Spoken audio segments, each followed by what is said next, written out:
I called this press conference for all the J6ers, including Ethan Nordine, Joe Biggs, Dominic Pizzola, and Zachary Reel. They have their sentences commuted. I can't talk to my brothers because of the corrupt DOJ. And whether you think I'm right or wrong, I do blame some of the press for that. So with that, I'll open the floor to questions.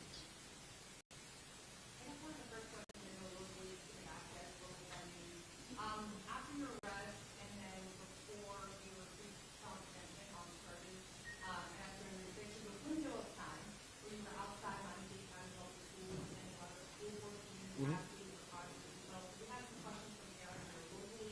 Now that you're back, what are your plans and you are facing a public school system? Are they kind of in the process?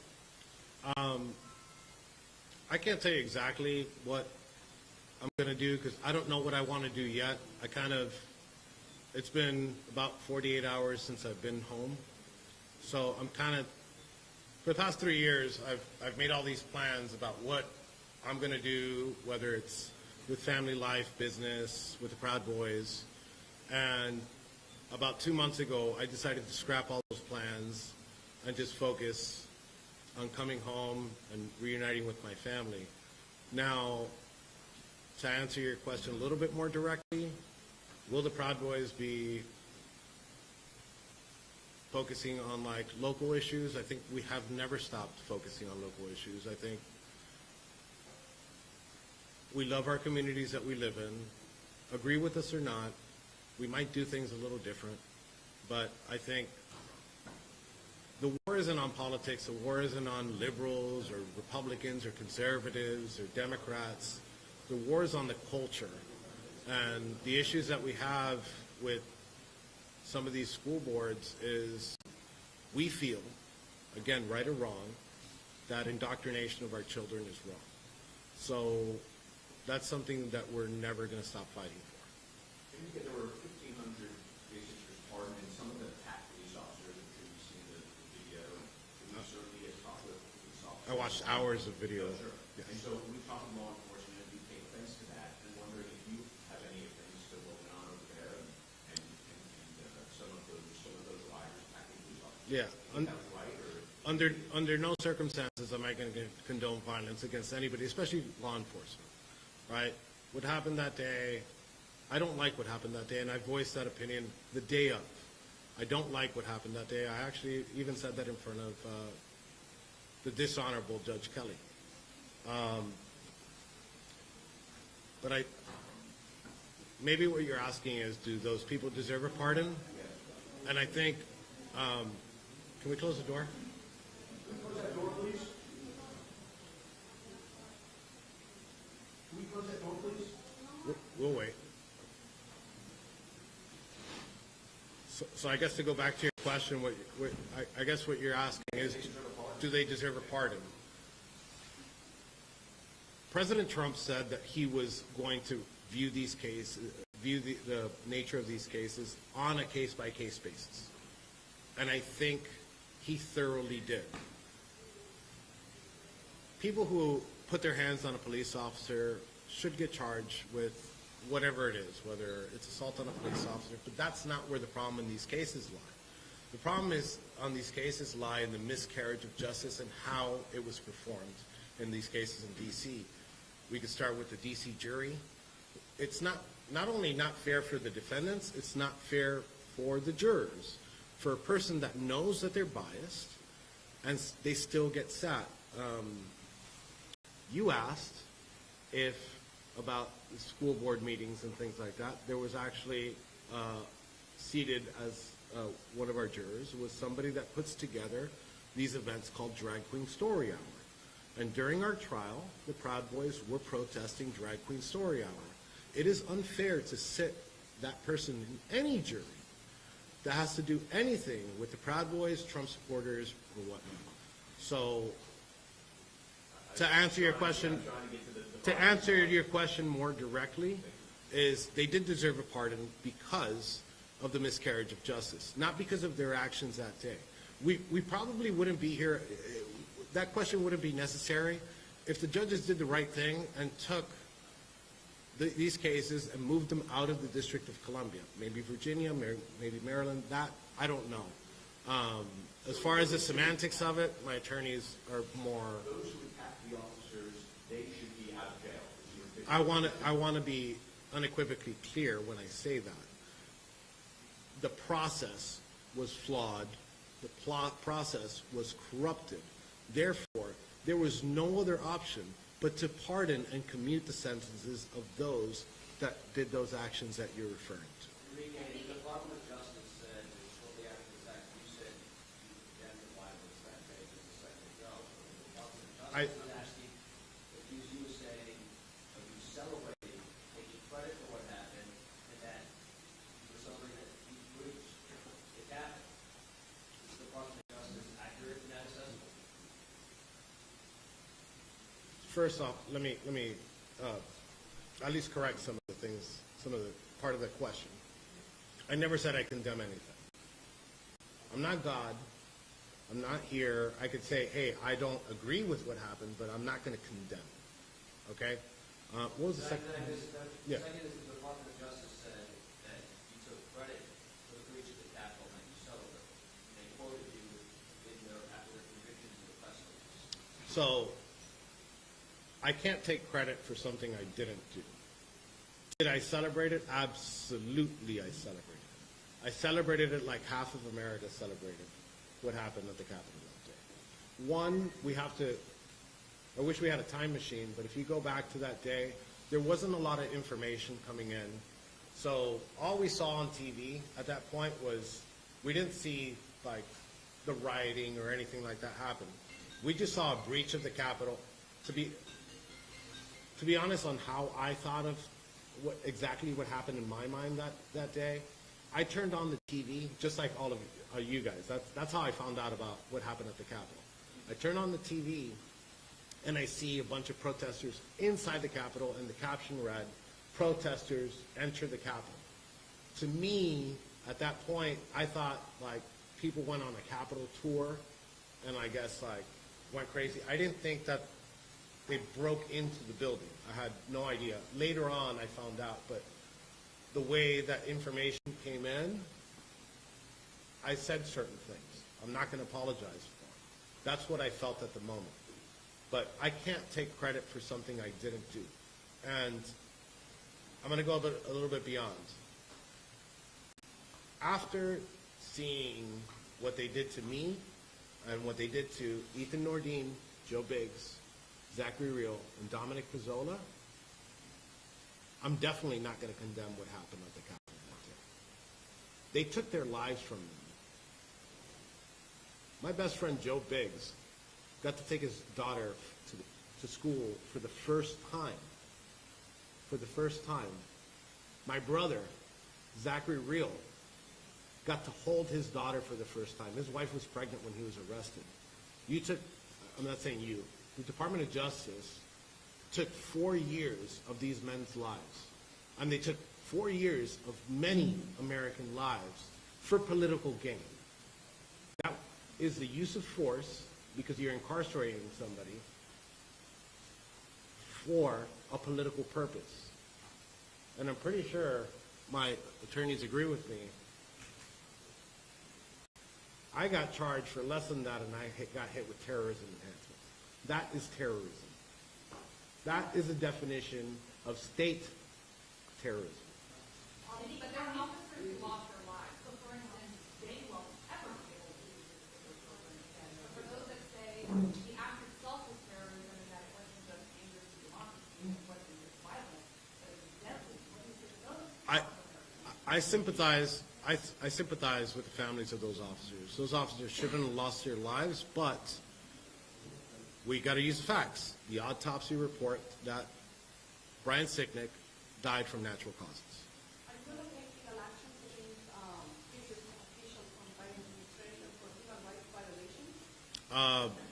We are currently working, and the short answer is yes, but we are currently assessing our options on not only who to sue, because there's a lot of people to sue, take civil litigation. Sue's not the right word, is it? Yes. Yes. So there was also a violation of human rights for the treatment of some of these prisoners. In my specific case, I was put in box cuffs. I don't know if any of you know what box cuffs are. It looks like a medieval torture device, and by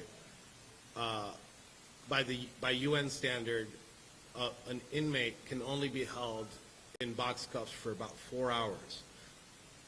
About 2.5 months ago, I was held in box cuffs for 26.5 hours. I had to urinate inside a Gatorade bottle in a moving van. So that's just a taste of what I went through.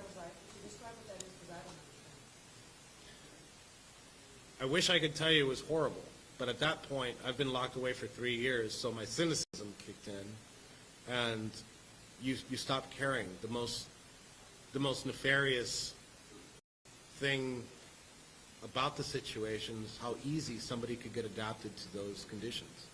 You know, and the plight of January 6th is why most of you are here, but America's had this problem for a long time. This isn't a new problem. There's people that have been that have to go through the system for nonviolent crimes, and they get decades in prison, and that's not fair. And in a rare instance of praising the Biden administration, very rare, am I going to say that he pardoned 1,500 nonviolent, commuted the sentences of 1,500 nonviolent drug offenders? And I'm going to call a spade a spade. That was something I agree with. Do I agree with him pardoning half the Biden crime family? Absolutely not. Okay, can you talk for a minute about the status of the Proud Boys? I understand you just remain vocal, remain active locally with respect to local politics and status of the Proud Boys. And then, would you like a role in the Trump administration? Have you talked to anybody from the Trump administration? Okay. The first part of that question? Was, what is the status of the Proud Boys? Okay. Christine, do you expect to remain active locally? Yeah, so the status of the Proud Boys is the same status it's always been. If you go ahead and you Google the end of the Proud Boys, there's been articles written since 2017. I mean, there's probably hundreds of articles about how the Proud Boys end. We never end because it's not just an organization, it's also an idea of, it's pro-American values, pro-free speech values, pro-Second Amendment values, pro-family, first and foremost. And something I learned from my beautiful mom. And as far as getting a job in the administration, wait till the door closes. Okay. As far as getting a job with the administration, I would love a job. I mean, I don't think there's anybody in this room that would say no to a job with the Trump administration. Do I think it's realistic? I don't think so. You know, Trump has a lot of things to do. The president's doing an amazing job right now. We've seen historic changes just in the past couple of days. I'm happy about the future. America's back, and let me tell you, I'm back, and I'm happier than ever. I'm happy to be reunited. Sí, así que en español, por favor, si puedes decir en español algún resumen, porque si no nos vamos a perder todo lo que está hablando. Sí. Primero, el objetivo de esta conferencia de prensa, y después, si puedes resumir un poco las preguntas que han estado haciendo en español. Claro. Gracias. Sí. Bueno, aquí hay muchos noticieros que son en español. Sí. Ok. Bueno, Want to do it next? hagan wrap up la English? pregunta en español. Bueno, entonces empecemos con la bienvenida que tú dijiste, el objetivo de esta conferencia de prensa, y después hacemos las preguntas. El objetivo de esta conferencia de prensa es para poder hablar de lo que pasó con la gente de enero 6 y la injusticia que ha pasado con muchos de estos casos. Aquí me han preguntado de los perdones para la gente violenta en la situación del Capitolio, y te voy a decir, los perdones vinieron, ¿por qué resultaron los perdones? No es por los actos, pero los perdones vinieron por el proceso. Si el proceso está corrupto, no hay otra opción pero perdonar a esos individuos. ¿Te consideras prisionero político y cómo te trataron en prisión?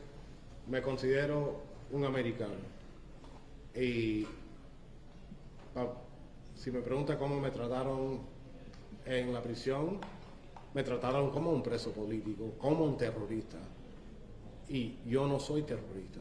¿Va a tomar acciones legales contra los oficiales de la previa administración por las violaciones de derechos humanos, criminal o civilmente? Sí, y estamos viendo las opciones que vamos a tener, con quién vamos a tener opciones legales y de qué manera. Así que la próxima semana voy a estar haciendo puede ser otra conferencia. Dijiste que te habían tratado de una manera que no era como terrorista, estabas explicándolo en inglés, ¿lo podrías explicar en español el tipo de tortura que dijiste que estaba siendo sometido?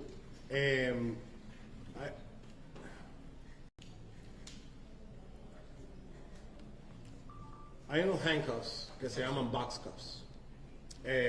Y si te pones en la página de Google y buscas box cuffs, vas a ver que parece un aparato de tortura. Y por la UN, nada más que está supuesto poner a un preso en esos handcuffs por 4 horas. A mí me pusieron en esos handcuffs por 26 horas. Tuve que orinar adentro de una botella, en un van que está en movimiento. Casi sin agua, casi sin comida, cosas que se ven en Cuba. Para ser el país más libre del mundo, yo de verdad no me lo sentí. Y esto no es un proceso nuevo, no es nada más que los individuos de enero 6. Este es el proceso de la prisión de los Estados Unidos. Y eso tiene que cambiar. Ahora, tú no estuviste el 6 de enero en Washington. Sí.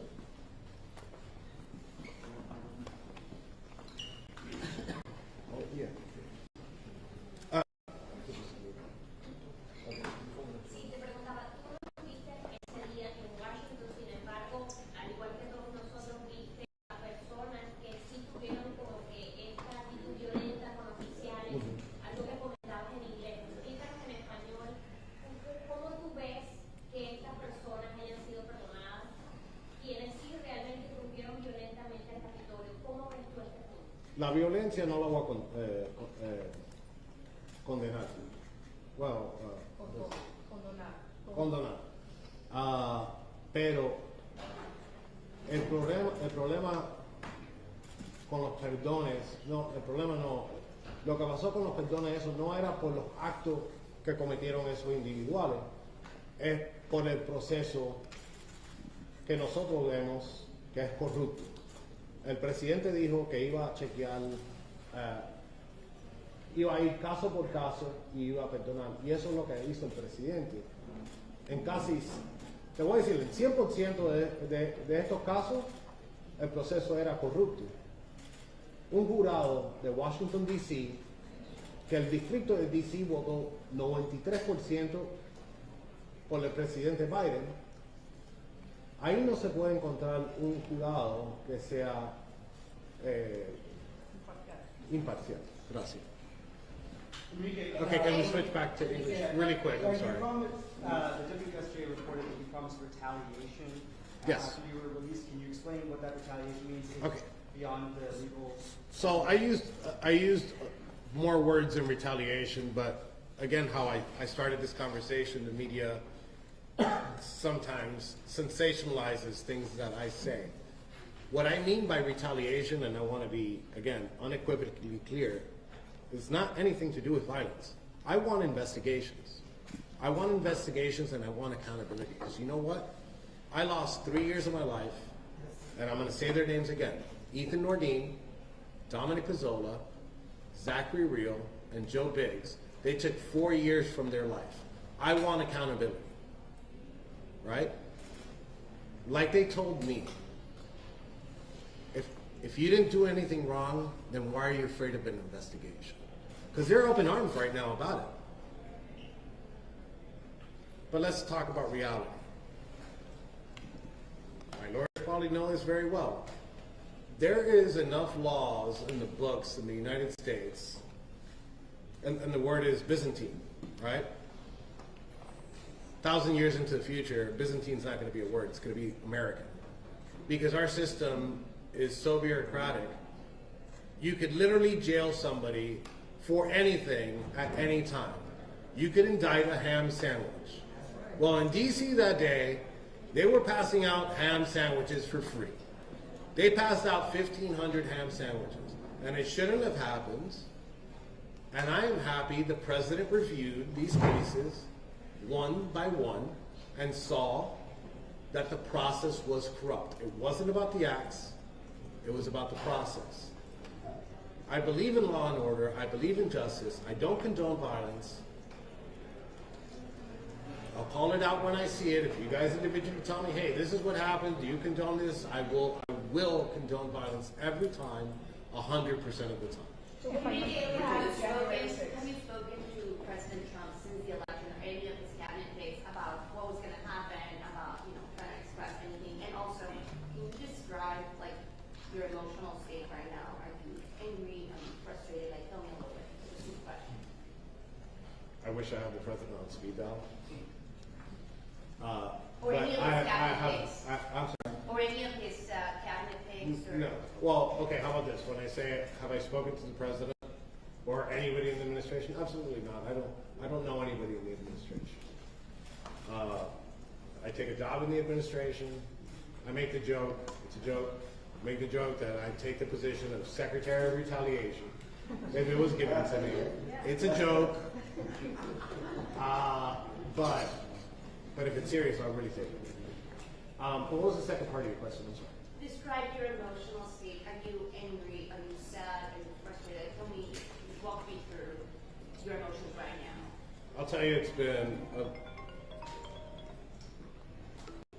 I don't know how to put these new phones on silent. Here, please.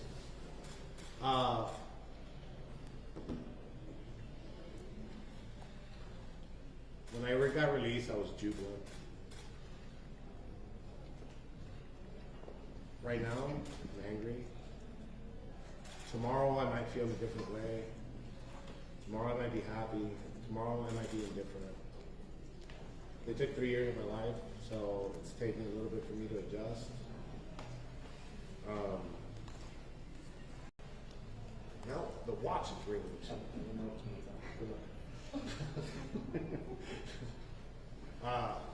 You guys got too much technology. The world's changing in 3 years. But I'm trying to adjust, and to be very frank, it's difficult, It's overwhelming, I guess. And I didn't ask for this. Never in a million years did I picture I'd be sitting with 1,000 microphones in front of me, like I used to see on TV when I was a kid, with 1,000 cameras. I was a regular street kid from Miami. Had a great family, or have a great family. And it's unreal to me that we've gotten this far, And I really don't want this. I really,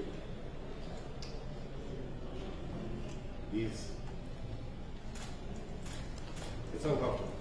¿Puedes decirlo en español, El inicio de todo esto fue la toma del Capitolio, o sea, fue un asalto al Capitolio. Y usted fue acusado de ser el instigador de ese asalto al Capitolio, por eso recibió la mayor sentencia de todos. ¿Usted realmente planificó ese asalto al Capitolio? El cuento ese es una fantasía. Y así mismo lo presentaron los fiscales. De verdad es como una película de James Bond. Lo hicieron tan como si yo fuera, han usado la palabra mastermind. El juez mismo me dijo, the ultimate leader. I don't understand how somebody that gets, I got arrested, I'm pretty sure let you guys know, I got arrested 2 days prior. Y, disculpa, cambié de inglés para español. Let me continue just this train of thought. I don't understand how a person that got arrested on January 4th, got his phone taken from him, can sit in a hotel 120 miles away with hardly any communication, and be called the masterminds. The prosecutor, before the event happened, before the event was announced that it was going to happen, somehow I planned it before there was even an event. I started planning the assault on the Capitol before Trump even, before Biden stole the election. But I guess that'll be questions that you guys will ask now. But how do you plan something that you don't even know it's going to happen? I'll be honest with you, it sounds cool. It sounds real cool. It sounds like a villain, like a Bond villain, like I'm some type of puppet master. And I'm sorry I'm going to cuss right now, but it's bullshit. It's straight bullshit. I don't know how to say bullshit in Spanish. No, pero no. Pero lo que estaba diciendo, lo que te preguntó en español. Lo que estabas diciendo en español para que sigas. La historia que dicen que yo lo planifiqué, que era el mastermind, es una fantasía. Parece un libro de eso, de como los Game of Thrones o algo así. Yo no planifiqué asaltar el Capitol, a cometer un acto de sedition. I love my country, and I'm unapologetic about it. Pero si hubo una planificación de alguna manera, Enrique, si hubo algo planificado, que no se comentaba, ¿tú dices qué fue lo que pasó? ¿Cómo lo describes tú el tema? Can I say bullshit again? No, I'm kidding. You're gonna beep all of that. Lo que ocurrió en la corte en Washington, D.C. era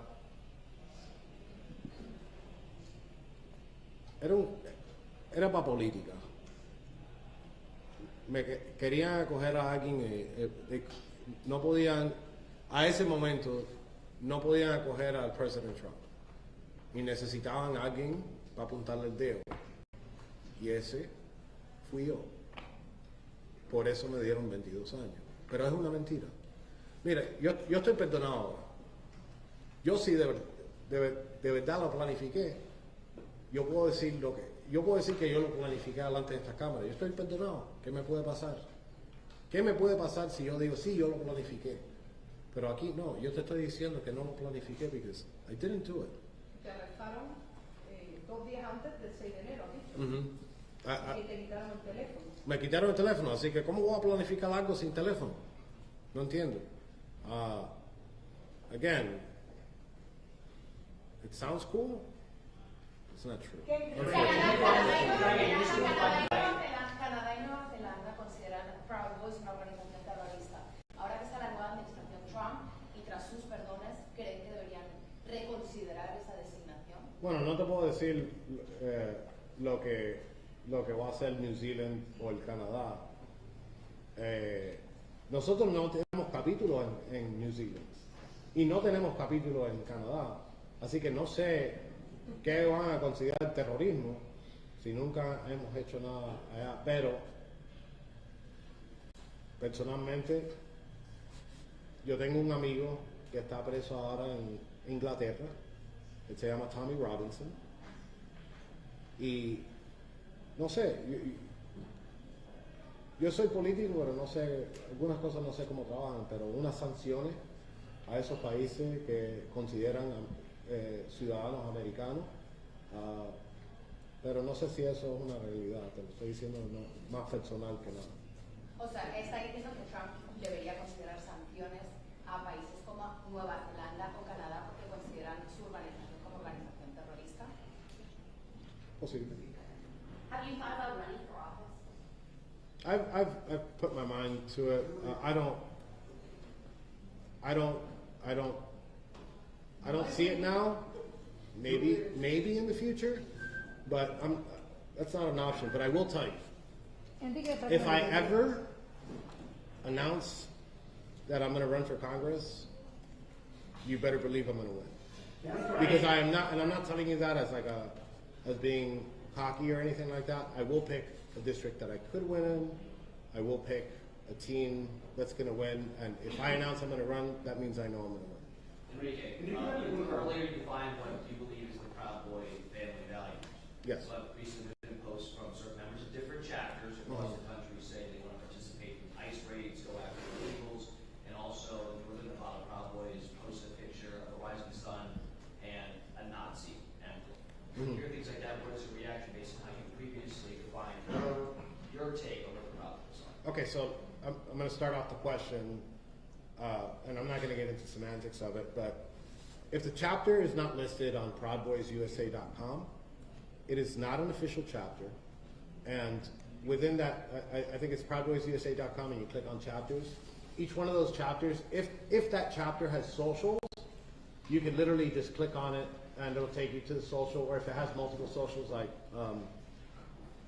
you Zoomers now call Twitter X. If there's an X account or a Telegram channel associated with the Proud Boys, it will be on there. Now, to get to the heart, I guess, of your question, if I see one of my guys post a swastika or anything like that, which isn't going to happen, but if I see anybody that says that they're Proud Boys post something with a swastika, I'll tell you I'll condone it the moment that you show me. But I doubt that the existence of that has to do anything to do with the Proud Boys. And I've been taking questions from I've been going back to the same people. I want to take somebody. Excuse me. Oh, I'm sorry.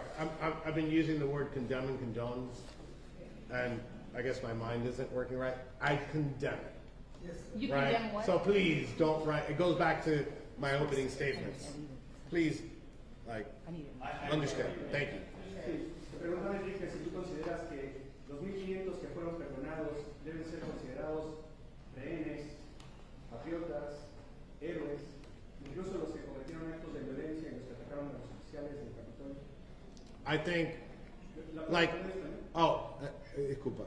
Yo creo, toda la gente, es individual por individual. Hay héroes en esos 1.500. Te puedo decir que conozco a 4. Y el nombre de ellos es Dominic Pizzola, Joe Biggs, Ethan Nordine y Zachary Real. Esos son héroes. Hay muchos otros que son héroes. Muchos, te digo, la gran cantidad de esos 1.500 son patriotas. Yo sé que allá adentro hay gente también, no voy a decir el nombre, que son informantes, pero hay gente ahí que eran violentos y te voy a decir que con esa gente, te voy a decir, eran violentos, no son héroes, no son patriotas, y así te lo dejo. Enrique, did one of your lawyers want to comment on the status of maybe some legal action or something of that nature? I'll let them. Sure. Well, I can tell you this much. There's been, as far as legal action goes, we've been in discussion regarding those issues. But on the other front, regarding the case itself, I can advise pretty much as of just yesterday, we were advised that the case was up on appeal, right? The case now has been reverted back to the district court, and the charges in this case will be dismissed in due course with prejudice. So that means the charges will never come back. So And pretty much it'll be dismissed entirely. Enrique's charges against him will be dismissed, is your expectation? It's already been discussed, and we anticipate that the charges against Enrique, as well as the charges against the other individuals, which all the cases have been under appeal, are gonna be reverted back and dismissed entirely. Point of Does that mean clarification. so long as, just legal clarification, so pardon it, then we should contextualize it that the case is now dismissed with prejudice in the future, is that your expectation? Correct. So as of right now, as we sit here today, Enrique is pardoned of the actions, but nonetheless, it's still a legal procession still ongoing, and we're up before the Court of Appeals. we have been under the direction that we have been in conversation with the Attorney General that the case is now going to be reverted back to the district court to be dismissed entirely. And so we're just simply awaiting a court order on that fact. Point of clarification, how much of the 22-year sentence? I don't have the full amount of time of the sentence. How much did he serve before the pardon? You want it 3 years, right?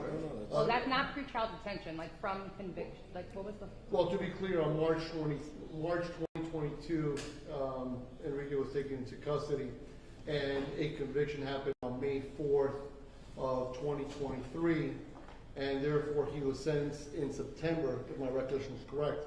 So from September to today would be the effect of the conviction per se.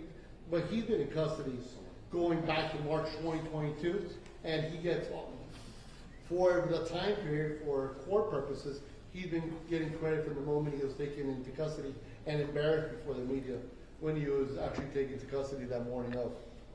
Yeah, man. Did you guys see me shirtless and in underwear? Did you serve 3 years for the most part? Most part, about 2 years and 11 months and 3 days, but who's counting? You. I want to clear something out. Channel 10. Oh, I'm sorry, I don't remember names very well. Christina. So we mentioned like people that passed away that day, and we always forget that there's a lot of other people that passed away that day due to results of excessive use of force by law enforcement. One of those people, her name's Ashley Babbitt, and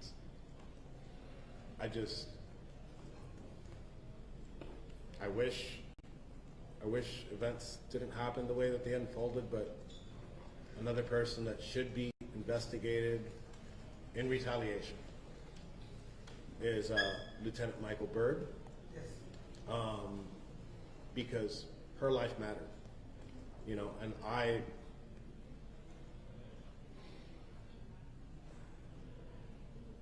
saw a lot of comments saying that she deserved it and this and that. I also said how I feel, how I'm feeling now. Most of that feeling is that I'm angry about it. You know, you said on the Alex Jones show that success is retribution. Retribution is success. Right. Yeah. Or yeah. How do you define success? That means putting the people responsible for what happened to you in jail, putting them on trial. How do you define that successful retribution? So, and specifically on Alex Jones, and I'll go ahead and I'll say it again.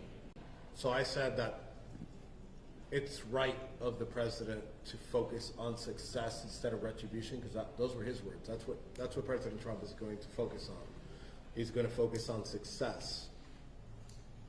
But I don't play by those same rules.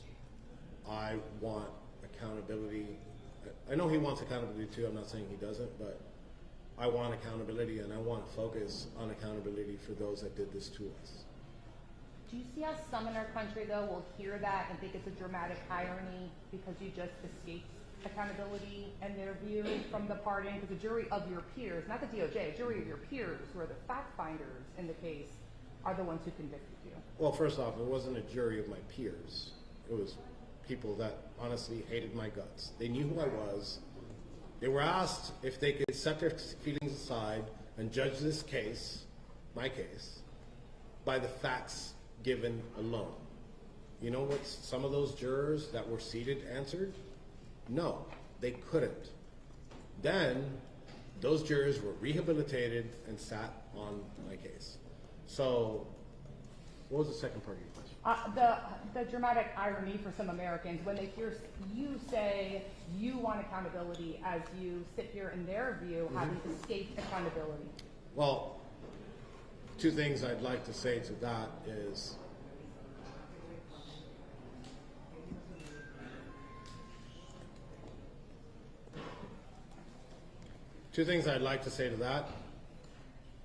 maybe those people should now focus on the real problem.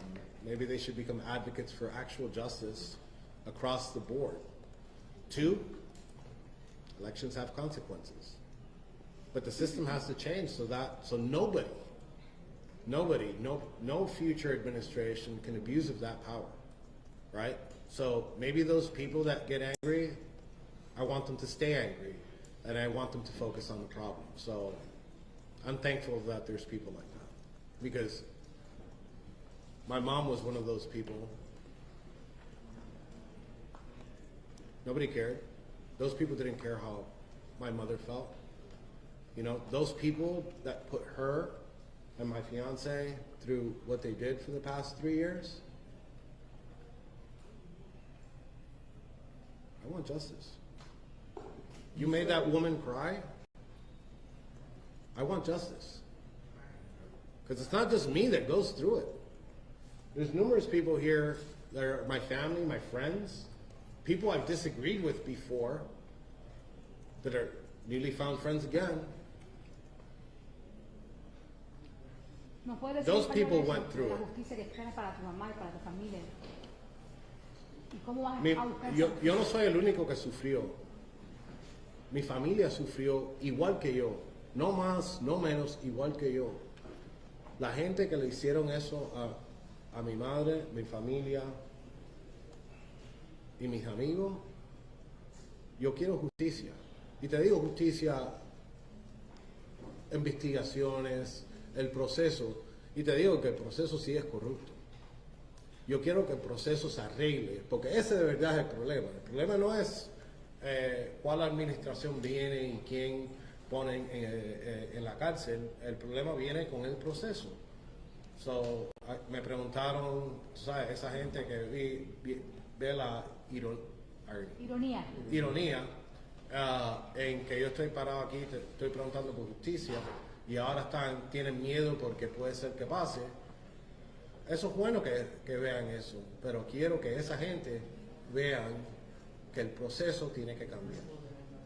¿Y de qué manera vas a buscar justicia? Estaba hablando que iban con algunos abogados a tomar algunas acciones legales. ¿Tiene algún plan de qué tipo de acción legal van a buscar para encontrar esa justicia que decís que están buscando? Estamos viendo las opciones que vamos a tener, pero te digo, en las próximas semanas voy a estar putting out que vamos a hacer una acción legal. ¿Y usted cree que esa acción legal puede llevar a buen puerto a pesar del perdón presidencial que tienen todos los investigadores, que tienen el comité investigador, que tiene la policía del Capitolio, que tiene todo el mundo está perdonado por ahí, que puede llegar a buen puerto ese investigación? En los Estados Unidos hay leyes para todo. Y siempre se puede encontrar algo.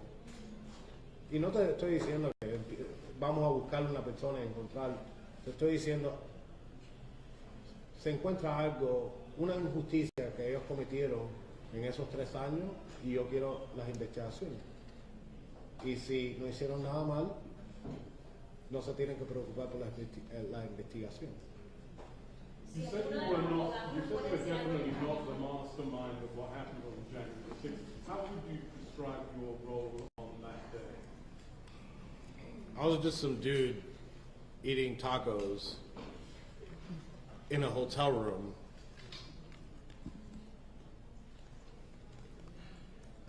Smoking cigarettes. That's what I was doing on January 6th. I didn't even have, I'll be honest, I didn't even have internet access. I went to go buy a phone, I think, at some point. And by the time they activated the phone, what happened at the Capitol was just about to happen. I turned on the TV and that's how I found out about what was going on. I found out, actually you guys are the news. You guys found out before me. You guys knew more details about January 6th than me. You know? And listen, I got indicted for less than that. So maybe I'm in a room full of sedition. Wait, just real quick. You were on Parler back then, I'm right? kidding. I'm kidding. You were on Parler back then, though, right? Yes. Was your handle was Noble Lead? That is correct. So so we have a post from there that we screen grabbed from you on that day. It's a picture of a bunch of lawmakers. I think this is a Getty Images, cowering in the Capitol. Mm-hmm. And you write, when the people fear the government, there is tyranny. When the government fears the people, there is liberty. You posted that, no? Absolutely, I posted it, and I still agree with it today. Also, you know, we didn't know exactly what was going on in the Capitol when they posted that picture. Obviously, people cowering is people cowering, but I said this right after. I'm not condemning anything. I'm not God. I'm not anybody. I can tell you I don't condone it, but did I celebrate it? Absolutely. Absolutely. Enrique, if I may ask a question, one thing I've noticed when talking to a lot of Gen 6ers is they come out of the system, whether they were there for 2 weeks, 3 months, or 3 years, and are shocked about the conditions in these prison systems. Yeah. A lot of people out here in MSM and a lot of people who say you got what you deserve have no idea of the atrocity of the conditions in those institutions. If you could just share, I don't know, top 3 horror stories, explain your awakening to realize, guilty or innocent, what the heck goes on inside those institutions? Yeah, so let's start with, there's no such thing as short time. A J6er that got 30 months or 30 days, like, it's a lot. It's a lot. I did 4 months in DC for burning that banner, and I'll be honest, like, those 4 months felt longer than the almost 3 years that I did just now. The conditions, the BOP got to do a better job. You know, food, not only is it scarce, it's horrible. And when we're talking about the DC gulag, I mean, I think they get like backroom Walmart employees and they're like, you want to be a cop? And they just toss them a badge. You know, not to say anything about, there's nothing wrong with working at Walmart in the back room. I'm just saying you shouldn't be an officer right after. But there are horror stories. There are assaults by police officers. I was at United States Penitentiary Atlanta. I got punched in the face, not for doing anything, because I have 0 incident reports while I've been in prison, but I got punched in the face for being who I am, you know? And United States Penitentiary in Atlanta, I saw 2 people die because they weren't receiving medical attention. There wasn't no SOS button in the cell, and one of them had a heart attack, and the other one had some other medical condition, and nobody came for hours. By the time they got there, the body was cold. This is the American prison system. Welcome to the free world. Wait, sorry, you put We were just talking just a moment ago about sort of Fargo Post, but you mentioned you watched hundreds of hours of video eventually. Yes. On what took place in the Capitol. Mm-hmm. After what you saw, in your opinion, do you believe some that reached the Capitol were planning on violent acts against lawmakers based on what you saw? Did I see those? Did I see those? No, I'm saying, do you believe after what you watched, that there were some people in that building that had the intention to cause harm to lawmakers? I'm pretty sure there's a couple in that bunch, yes. I'm pretty sure. I can't identify them at all. What's funny is we got... Should they have been pardoned then? That was your just assessment right now. So those folks have been pardoned, they're trying to do harm to a lawmaker physically. Okay, so I think I've stated this a couple times. But not in this context. They should be pardoned not because of their actions. They should be pardoned because of the process. I'd answer this question differently if these cases were removed from DC and, like, I don't know, a more neutral jury found them guilty, then I'd say, well, they got what they deserved. But that didn't happen in these cases. It didn't. Look, I think the process would be more fair if you get a member of Antifa, you put them on trial, and you put 12 Proud Boys in the jury box. I still think that if that person did nothing wrong, that he'd be found not guilty. Would maybe a couple of my guys be like, fuck it, I'm just going to say that he's guilty just to say he's guilty? Maybe out of anger, but you understand, that's why you don't seat those people in a jury. You know, I'm going to start wrapping this up in a second, but give me 1 second.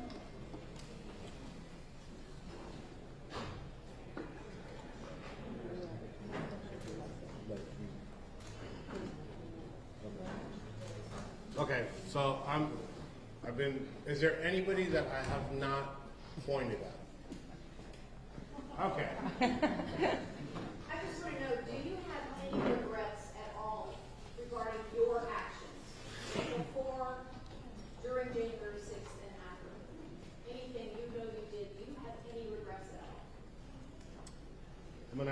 question in two parts. I can't regret something that I didn't do. But of the things that I did do, just not January 6th related in that time period, I absolutely am going to apologize for nothing. There is absolutely nothing I will apologize for, because I did nothing wrong, the Proud Boys did nothing wrong, and American patriots did nothing wrong. Asterisk, there might be some people in there that were violent, but the process was corrupt, so they do deserve apologies. Si lo puedo decir en español. Wait, I'm sorry.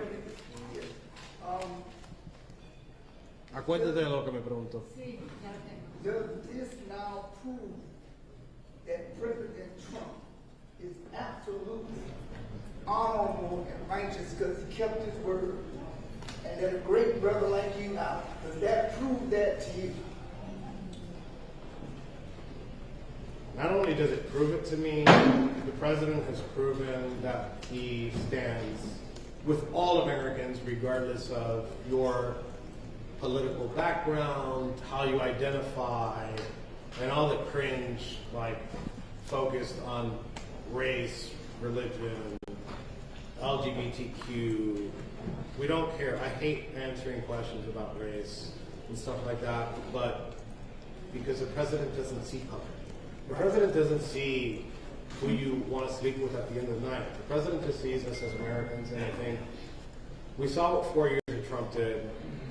Some people might disagree, but I think the first years of Trump, he was the best president since George Washington.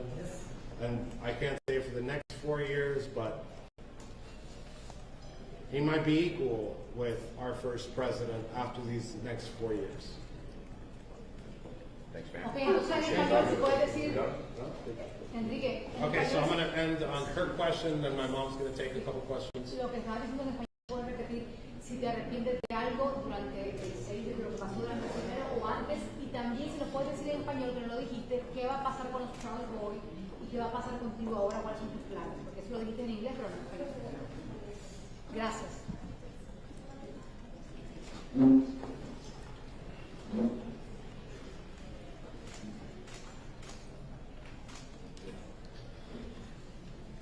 Yo voy a pedirle perdón a absolutamente nadie. Yo no puedo pedir perdón por algo que yo no hice. El futuro de los Proud Boys es lo mismo que viste en el pasado. Nosotros no somos una organización política, por decir, nosotros somos una organización pro familia, pro free speech, pro Second Amendment rights, glorify the entrepreneur, glorificar los empresarios. How about I move my mouth and we talk? I'm sorry that my Spanish is a little broken right now, because on a microphone my Spanish isn't very good. When I'm not in front of a microphone, my Spanish is better than my English. So, if you open the... Ok, con esas preguntas voy a cerrar la porción mía. Mi mamá, si tienen una pregunta, the Honorable. Mira, pero ¿has hablado con el presidente Trump después que saliste? ¿Qué? ¿Has hablado con el presidente Trump después que saliste? No, me gustaría, pero no creo que es una realidad. One Pero, more question out here, please. okay, one more question. You know, the Stuart Rose has been in Washington recently. Have you been invited to go to the Capitol Hill by any youth leader, or have you been in contact with Stuart Rose, father of the goalkeepers? No, I haven't been in contact with Stuart Rhodes, and I have not been invited to the Capitol by any members of Congress. If I'm invited, anybody gets invited to the Capitol or the White House, they're going to go. That's just a general statement, but I probably look forward to doing a Capitol tour to at least see the building that they accused me of masterminding this. Have you ever been? Actually, yeah. You've been inside the building. I'm talking crap, but I have done one Capitol tour, I think back in 2017. But again, I thank you guys for coming. I'm going to open the floor. My mom's going to open the floor now. Just on that note, they barred some defendants from entering DC Capitol buildings today. I'm going to make a joke that didn't work out last time, but it was a joke again. Go ahead, I'm sorry. I know, just wondering what your take is on this. On what? Getting barred from going? Yes, getting barred from going. Is that like a resolution that they passed? You know, I believe it's not. So you think it could be challenged? I mean, if it's a resolution, I don't think it has enough votes to pass. Or maybe it does, but regardless, it doesn't bother me. It's not one way or another, but it is something important. So actually, you know what? It does, now thinking about it, because we're doing this at the moment, it does bother me and I'd probably fight it. Enrique, ¿tú pensabas que podías salir? ¿En algún momento tú pensaste que ibas a salir de eso? Yo sabía que con la gloria de Dios que yo iba a salir. Y yo sabía con el apoyo que yo he tenido de mi familia que yo iba a salir. Y yo sabía con el presidente Trump, él es un presidente de promises made, promises kept, y yo sabía que yo iba a salir. So I had a lot of faith. Again, I end it there and I open the floor to my mom before somebody breaks in. Okay, go ahead. Further questions?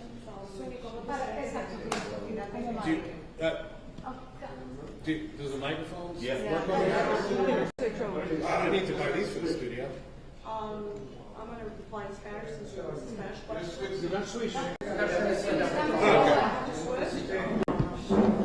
Para que lo digas como si fuera líder, fuera de elecciones.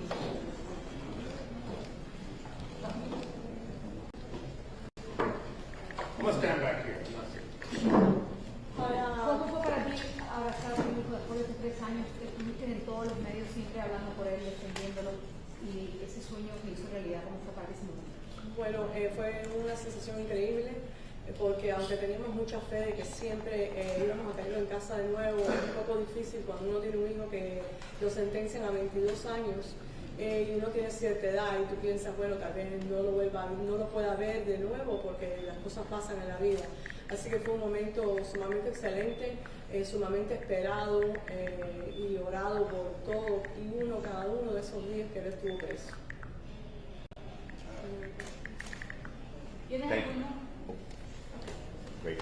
¿Tienes algunas palabras que decir en cuanto al resultado final de todo esto? ¿Cuánto hiciste tú? Porque sabemos que estuviste mucho tiempo trabajando de manera orquestada y que eres parte de esto también. Sí, bueno, mi meta siempre fue, nunca había hablado en público, nunca había estado delante de una cámara, pero mi meta siempre fue que el nombre de Enrique Tarrio siempre no se les olvidara y aquellas personas que pensaban que había hecho algo mal, explicarle por qué se pensaba de que no. Pero esa fue mi meta es que su nombre nunca se olvidara y pelear porque la gente entendiera lo mal que había estado el sistema y lo corrupto que había estado el sistema, tanto juicio como juez, como jurado, como todo. Esa fue mi meta todo el tiempo y creo que logré esa meta. También mi meta fue de que él supiera que cuando él saliera, que yo sabía que iba a salir, él estuviera sumamente orgulloso de que esta madre había podido hacer algo y que habíamos puesto hacia afuera. Yo soy una madre cubana, con un corazón por mis hijos grandísimo y entonces pues nunca voy a dejar de luchar y de cuidarlos.